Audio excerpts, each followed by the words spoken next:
Bonjour, et ben aujourd'hui c'est un jour de ménage et c'est pour ça que j'ai mon chignon de ménage et mon pull de ménage et mon survêtement de ménage. Et ça tombe bien que ce soit un jour de ménage parce qu'aujourd'hui je vous parle du livre de Bea Johnson, Zéro déchet.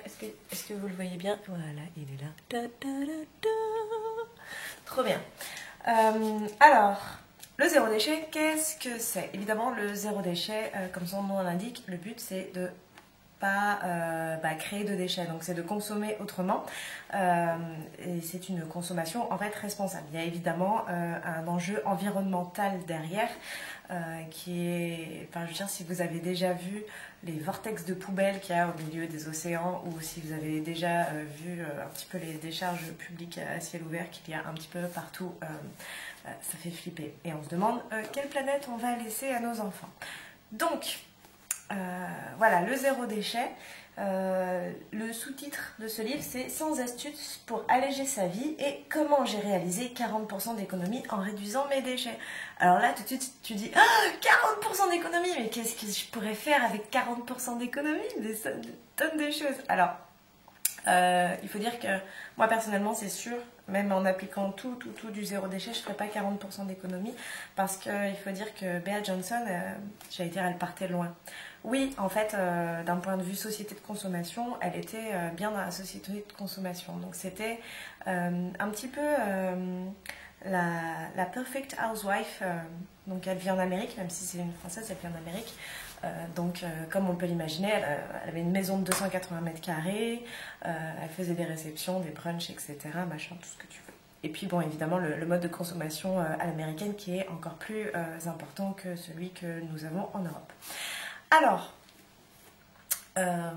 pourquoi est-ce que ça m'intéresse le zéro déchet? Parce que évidemment, moi, mon sujet principal, c'est quand même la santé. Eh bien, le zéro déchet, ça a des impacts vraiment non négligeables sur la santé et on va en parler tout de suite. La première précision qui moi, m'a été très importante, en fait, qui est apportée par ce livre, c'est que souvent, on imagine dans l'idée du zéro déchet qu'il y a une grosse part de recyclage. Alors qu'en fait, le zéro déchet, ça se passe bien en amont du recyclage, c'est-à-dire que non seulement il y a le recyclage, mais surtout on va éviter de produire des déchets même recyclables. Elle détermine du coup 5 étapes à suivre dans l'ordre qui sont refuser tous ceux dont on n'a pas besoin. Et ça c'est une part très très importante parce que comme je le disais dans ma vidéo Nous sommes tous des consommateurs, c'est que on n'est pas... il y a énormément de choses que l'on consomme dont on n'a pas besoin. Par contre, les industries essayent de nous faire croire que nous en avons besoin, qu'on sera plus heureux si on l'a, ou que la vie sera plus simple, etc. Ça, c'est pas vrai. Il y a énormément de choses dont on peut se passer et en général, quand on s'en passe, on est en bien meilleure santé. J'y reviendrai plus tard. Donc la première étape, c'est refuser ce dont on n'a pas besoin. La deuxième, c'est réduire ce dont on a besoin, mais que nous ne pouvons pas refuser. Parce qu'il y a énormément de choses dont on a besoin, mais on n'en a pas besoin dans une quantité énorme, et notamment par rapport au gaspillage alimentaire, mais également dans les vêtements. Bon, on a besoin de s'habiller, à part si vous vivez dans un cercle nudiste, mais après on n'a pas besoin d'avoir le choix entre 10 000 affaires. Il faut savoir que les gens dans leur placard utilisent environ 20% des affaires qui sont dans leur garde-robe, et 80% ils les gardent au cas où. Au cas où j'ai une soirée à l'opéra qui arrive un jour. Voilà. La troisième étape, c'est réutiliser. Donc réutiliser, c'est vraiment le principe de la consommation durable. Donc c'est faire marcher tout le marché de la seconde main, donc le marché de l'occasion. La quatrième étape, c'est recycler. Vous voyez, le recyclage, ça arrive qu'en étape 4. Donc, c'est valoriser un déchet quand on a dû produire un déchet. Ce qui veut dire qu'avant, on s'est assuré que l'on n'a pas acheté quelque chose qui est emballé, notamment dans un emballage qui est non recyclable. Il y a énormément d'emballages qui sont pas recyclables. Et aussi, elle pose ce problème de l'emballage ou du déchet qui est recyclable mais qui sera recyclé en quelque chose qui ne sera plus recyclable. Après, c'est le cas d'énormément de plastiques.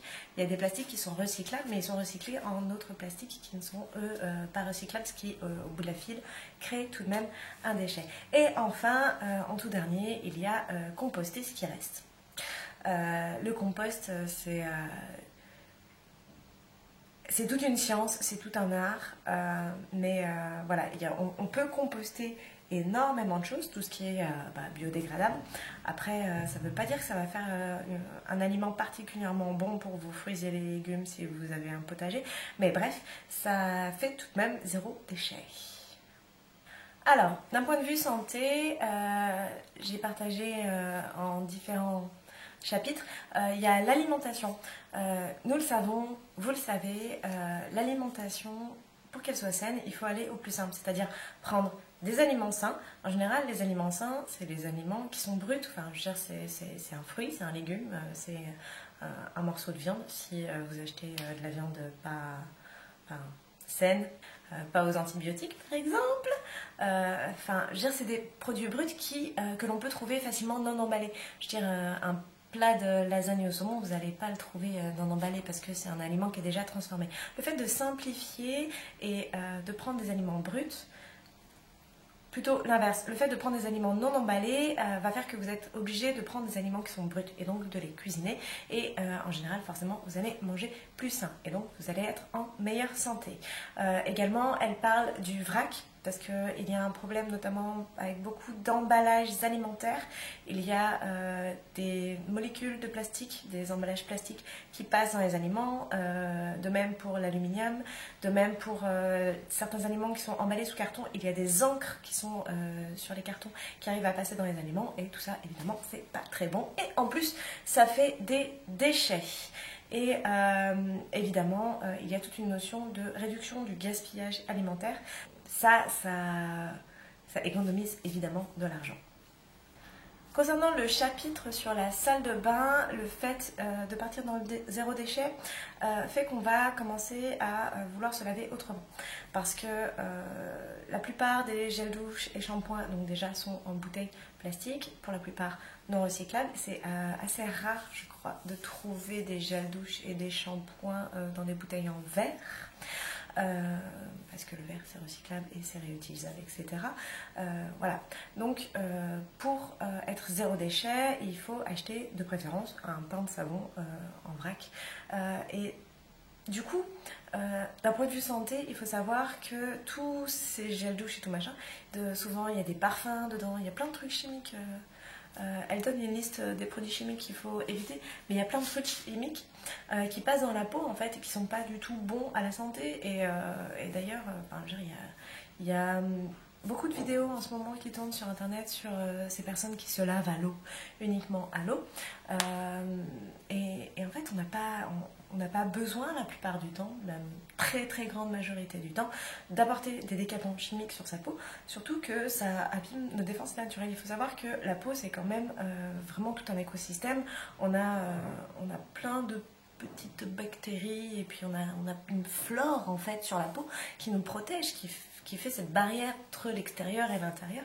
Et si on abîme sa peau, si on abîme cette barrière, et bien forcément il y a des choses qui vont rentrer. Voilà, la peau a vraiment un très gros rôle dans l'immunité et c'est important du coup de la préserver et par le zéro déchet du coup de n'utiliser que des produits qui sont beaucoup plus sains pour la laver, voire même uniquement de l'eau. Il en est de même pour le shampoing. C'est pareil, vous avez tout à fait la possibilité de vous renseigner sur les méthodes no-poo et low-poo, donc sans shampoing ou avec des shampoings très très très espacés. On vit très bien en faisant des shampoings très espacés. Moi actuellement je crois que j'en suis à un shampoing en moyenne tous les 10 jours et mes cheveux vont très très bien et surtout je lave mes cheveux avec du rasoul ou avec du savon ou je les rince au vinaigre aussi, ça les fait briller et les gens ils voient pas la différence alors qu'avant je sais que je mettais des shampoings et puis des après-shampoings et puis parfois des démêlants, etc. Les gens ils voient pas la différence et là vous faites vraiment des économies et en plus vos cheveux vous disent merci. C'est pareil pour le maquillage, le démaquillage. Dans son livre, Bea Johnson donne des recettes de maquillage que l'on peut faire soi-même. Elle est allée un peu loin dans tout. J'avoue, elle est allée un petit peu loin dans beaucoup de choses. Par exemple, elle est allée fabriquer son propre savon. Je ne suis pas certaine que ce soit plus facile de se procurer en vrac tous les produits pour faire son propre savon, sachant qu'il y en a certains qui sont quand même un petit peu... qui ont une utilisation qui est un petit peu risquée quand même, notamment la soude. Mais bref... il y a des alternatives qui sont non seulement zéro déchet et qui du coup en plus sont souvent beaucoup plus naturelles et donc beaucoup plus saines. Concernant les vêtements, j'en ai déjà parlé, je pense pas que ça ait un gros impact sur la santé, le fait d'utiliser des vêtements d'occasion, d'avoir beaucoup moins de vêtements aussi, bon ça a un impact évidemment sur les finances. Par contre ça peut participer à une construction de l'estime de soi, notamment dans nos sociétés où l'image est très très importante et où on nous fait consommer toujours plus pour être à la mode, alors qu'en fait, je veux dire, ce qui fait qu'une personne est belle, en général, ça va venir de l'intérieur, ça va être un rayonnement beaucoup plus profond que juste une fringue de marque. Du coup, d'un point de vue santé, en dehors d'une question de travail sur soi-même et d'acceptation de soi, je pense pas qu'il y ait un gros impact sur la santé. Concernant le ménage, il est important de revoir en fait notre mode de nettoyage de nos maisons, de notre environnement. La grande majorité, la quasi-totalité des nettoyants ménagers sont des produits chimiques toxiques. Vous pouvez nettoyer absolument tout votre maison, vos vêtements et même vous-même avec du savon, du vinaigre blanc et du bicarbonate. En fait, il n'y a besoin de rien d'autre. Et tout le reste, déjà, ça coûte cher, ça pollue, ça crée des déchets et c'est inutile et c'est pas plus efficace. On essaye de nous dire il faut acheter tel produit parce qu'il est super efficace. Sauf que en fait c'est pas plus efficace, c'est juste du merchandising. Il faut parfois juste un petit peu d'huile de coude. Mais ça c'est pas mauvais à la santé non plus. Alors que les polluants que l'on répand sur le sol, que l'on met les brumisateurs, les aérosols, les bidules, enfin tout... on va l'avoir après en contact sur notre peau. Je le disais, la peau c'est une barrière immunitaire importante. On va respirer également des particules et c'est hyper mauvais à la santé. Concernant notre environnement de vie, le fait de désencombrer aussi, pour le zéro déchet, le fait de désencombrer permet une réduction de la poussière et des acariens, ce qui est non négligeable, notamment pour la prévention de l'asthme et des maladies bronchiques. Enfin, dans le côté plus bureau, elle parle d'une espèce de désintox numérique. Je crois que j'en ai déjà parlé, sinon je vous ferai une vidéo sur le sujet. C'est vraiment de la pollution cérébrale. Et c'est vrai qu'elle explique que depuis qu'elle a fermé ses comptes personnels sur les réseaux sociaux, elle va beaucoup mieux. Et aujourd'hui, on est constamment appelé par toutes les applications, tous les réseaux sociaux. On a des notifications, qu'on soit chez soi ou pas chez soi, sur son ordinateur, sur son téléphone, etc. Machin. Et on est tout le temps vraiment dans cette spirale du numérique. Et en fait, c'est pas bon parce que c'est vraiment de la distraction. Ça occupe le cerveau, mais il y a une grande différence entre être occupé et être productif. Et souvent, le fait d'être distrait, c'est chronophage, ça va nous prendre du temps et du coup ça nous prend du temps de vie et souvent du temps de vie de qualité. Également dans la désintox numérique, il y a la notion de se libérer de la publicité. De toute façon, la publicité ne cherche qu'à nous faire à consommer et donc à créer du déchet et puis en général à consommer des choses qui ne sont pas forcément ni nécessaires ni saines.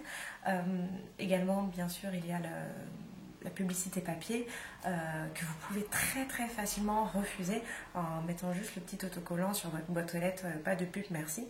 Je ne sais pas si ça marche, pas de facture. faudrait essayer. Voilà, c'est des choses qui ne sont pas nécessaires, qui créent de la pollution et qui sont chronophages au final. Voilà, donc vraiment, le zéro déchet, c'est un art de vivre. Il y a énormément de choses qui sont très proches du minimalisme, en fait, c'est se contenter du minimum et être heureux de ce que l'on a, et du coup se concentrer plus sur les expériences et sur ce qu'on vit plutôt que sur ce qu'on a. C'est vraiment cette idée d'être plutôt qu'avoir. Donc ça a des impacts non négligeables sur la santé, sur la qualité de vie, sur le gain de temps. Et aussi, il y a un engagement politique derrière, évidemment. À chaque fois que vous consommez, vous votez, acheter quelque chose, c'est dire à l'entreprise que le produit vous plaît tel qu'il est, ce qui veut dire avec son emballage, avec ses polluants, avec sa chimie. Acheter, ça veut dire, voilà, votre produit me plaît, je veux que vous en produisiez plus. Donc, je veux que vous puisiez encore plus dans les ressources de la terre pour créer plus de carton dans l'emballage, plus de plastique non recyclable, etc.